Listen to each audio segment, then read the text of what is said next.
রাগ কত বড় মারাত্মক, সব কিছু আইলার মতো, সিডরের মতো, ভূমিকম্পর মতো তছনছ করে দেয়। কিং কোবরা সাপ বুঝানোর ক্ষেত্রে বলছি, জঙ্গল দিয়ে যাচ্ছে, শরীরের মধ্যে তেজ,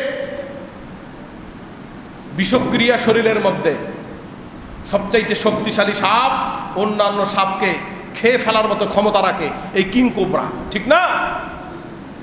এত শক্তি শরীরের মধ্যে। একটা ভাঙা করাত কাঠুরিয়ার পড়ে গিয়েছিল, তার লেজের মধ্যে আঘাত করলো। লেজের মধ্যে আঘাত করার পর কিং কোবরা ফস করে ঘুরছে, ঘুরে যত শক্তি ছিল সব শক্তি দিয়ে একটা সুবল মারছে ওই করাতের মধ্যে। এখন বলেন তো, করাত ভাঙছে না দাঁত ভাঙছে? বোঝে নাই আমার মুসল্লিরা, ওয়াজ বোঝে না। করাতের মধ্যে, লোহার মধ্যে, স্টিলের মধ্যে যদি সাপ সবল মারে, দংশন করে, দাঁত ভাঙবে না করাত ভাঙবে? কোনটা ভাঙবে? দাঁত ভাঙবে না? দাঁত ভেঙে গেছে, মেজাজ হয়েছে আরো খারাপ। এবার দাঁত ভাঙলেও তো বাঁচত, এবার ওই করাতকে এমন ভাবে পেঁচায় ধরছে, রাগের চোটে ফোসফোস করতেছে। করাতকে যত প্যাঁচ দেয় শরীর ততটা খণ্ড হয়। এক সময় দেখা গেল 2 খণ্ড, 3 খণ্ড, 5 খণ্ড না, 8 থেকে 10টা খণ্ড হয়ে জমিনের মধ্যে লুটিয়ে পড়লো। সাপের কিচ্ছা খতম। রাগ সাপ দিয়ে বুঝালাম, যত রাগ করবেন মানুষের কিছুই হবে না। হাইপার টেনশন, উচ্চ রক্তচাপ, ব্রেন স্ট্রোক, হার্ট স্ট্রোক, এখন তো স্ট্রোক করেই মানুষ বেশি মারা যায়, ঠিক না? ঠান্ডা থাকেন, মাফ করে দেন। আপনাকে মাফ করে দিবেন কে? এক সাহাবী ছিলেন, আল্লাহ রসুল 3 বার বলছে জান্নাতি। কয়বার? সাহাবীরা সবাই তার পিছে লাগলো। আরে ওর আমল কি? আল্লাহ রসুল 3 বার শাহাদাত আঙ্গুল তোলে জান্নাতি বলল, এটা তো চারটিখানি কথা না। পিছনে লেগে দেখলো কোনো আমল নাই, তার মতো নামাজ পড়ে, আমাদের মতোই খায়, রসুলের পিছনে নামাজ পড়ে, গিয়ে বাসায় ঘুমায়, মাঝে মাঝে তাহাজ্জুদ পড়ে।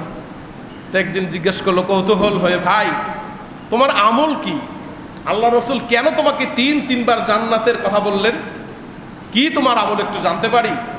ভাই আমার তেমন কোনো আমল মনে পড়ে না, আমি তোমাদের সাথেই খাই, রাসূলুল্লাহ সাল্লাল্লাহু আলাইহি ওয়াসাল্লামের পিছনেই নামাজ পড়ি, তোমাদের সাথে দাওয়াতের কাজে যাই। আমার একটা আমল আমার মনে পড়ে, আমি যখন রাত্রে ঘুমোতে যাই, আমি সকলকে যত বড় অপরাধ করেছি সকলকে মাফ করে ফ্রেশ একটা ঘুম দিয়ে দেই। সকলকে যখন মাফ করে দেই, হয়তো এই ওসিলায় আল্লাহ আমাকে মাফ করে দেয়, এছাড়া আমার এক্সট্রা কোনো আমল নাই। আজকে থেকে আমরাও যখন ঘুমোতে যাব, যত হিংসা, রাগ, ক্ষোভ, যত পার্সোনালিটি, ইগু, সবগুলোকে কবর দিয়ে মাফ করে দিয়ে ঘুমাবো। আল্লাহ যেন তৌফিক দেয়, বলছি আমিন। সারা ওয়াজের মধ্যে, কোরবানির মধ্যে, গরু কোরবানি দিবেন, খাসি কোরবানি দিবেন, মনের পশুটাকে আগে কোরবানি দেন, ঠিক কিনা? এটাই সবচাইতে বড় কোরবানি। এই কথাগুলার মধ্যে 30 মিনিটের কথার মধ্যে যদি কোনো কথাও মনে না থাকে, একটা কথা মনে রাখবেন, আল্লাহ পাক রব্বুল আলামিন যেমন আপনাকে ক্ষমা করতে ভালোবাসেন, ওই আল্লাহর গুণ হলো আপনি মানুষকে ক্ষমা করে দেন। তাহলেই তো আল্লাহ আপনার উপকার করবেন, ক্ষমা করবেন। অনেক মুসল্লিকে বলতে শুনেছি, হুজুর